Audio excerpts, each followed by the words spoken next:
Hey, Danny and Rory here at Middle Room Studios talking about the recent release of the Characters 30th anniversary edition of our debut album on Blackheart Records.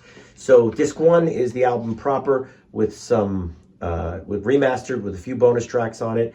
Disc 2 is 2024 remixes and stripped down mixes. And disc 3 is the basement demos that we did on this 4-track machine back in the day. This is also the same machine, the same type of machine that Bruce Springsteen recorded Nebraska on, but his album sold a lot better than ours. So anyway, just a little bit better. So the song we're going to talk about now is Marlon Brando. It's a Characters original song that we were playing when we were opening up for Joan, Jet, and the Blackhearts. And like I said, we had limitations on how much money we'd spend in the studio, so we could only record a certain amount. And this one didn't make it. It could have also been that it was just too close to the time that we were getting ready to record. But it was another one of those ones where I can't remember how many tracks we recorded, because you can only do 4 tracks on here, but we may have only had 2 or 3 tracks of because we didn't realize that we were going to be releasing this 30 years down the road. So Rory will tell you a little bit more about the technical aspects of Marlon Brando. Yeah, so on this one we only had a bed track and then a vocal track, if I remember correctly. The bed track consists of all the instruments together. And in order to give it a little bit of a stereo feel, when we imported it in Pro Tools, I kind of put a little reverb on it just to give it some space, to give it a little more stereo feel. And then you think about the frequency response of a cassette tape, which is basically not much. And we were able to really get a little bit of low end out using some of our outboard gear in the studio to be able to, just define some of the bass and the drums and get some separation there. And if you think about one mic doing all the music and phasing and everything else that was going on in that room, we were actually able to get clarity, and so you can hear all the instruments like if it was multi-tracked. And it's kind of phenomenal that they were able to do that, and by chance that you were able to do that in that room, by chance, with the Delta Lab. So yeah, throw in the Delta Lab. Yeah. We had really kind of lo-fi equipment back then, but we were just trying to work on songs and get them ready for the studio. So we weren't really, our goal was not to make great recordings. They were just to make recordings that kind of showed us, while you're playing a song, you can't really tell what it's like until you actually sit back and listen to it and you're not playing it. Like the next day you're riding in your car and you put the cassette in and you go, oh yeah, this works or this doesn't work. And that was the goal of all these recordings, but they wound up being enough. There was enough of them that we actually were able to fill. I think disc 3 has how many songs in there? 21. Yeah, 21 songs on disc 3. So it's an interesting look at the creative process. So here is Marlon Brando by the Characters.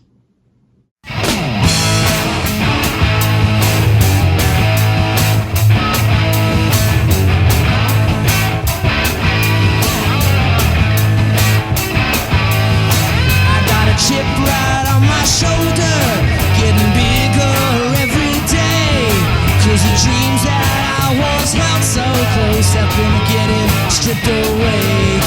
But I will not let it get to me, 'cause there's one thing that I know. I said nobody's gonna push me around. I'm gonna stand my ground like Marlon Brando.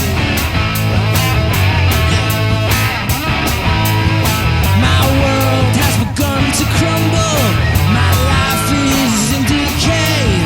There's a black cloud hanging over me, and it will not go away.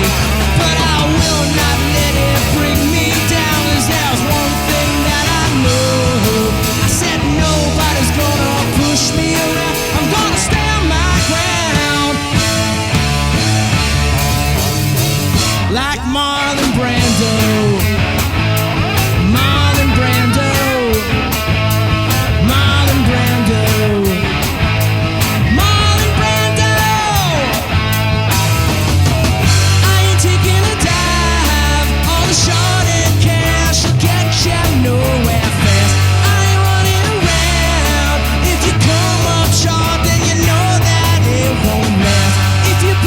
Trust in me, you know that I will.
dream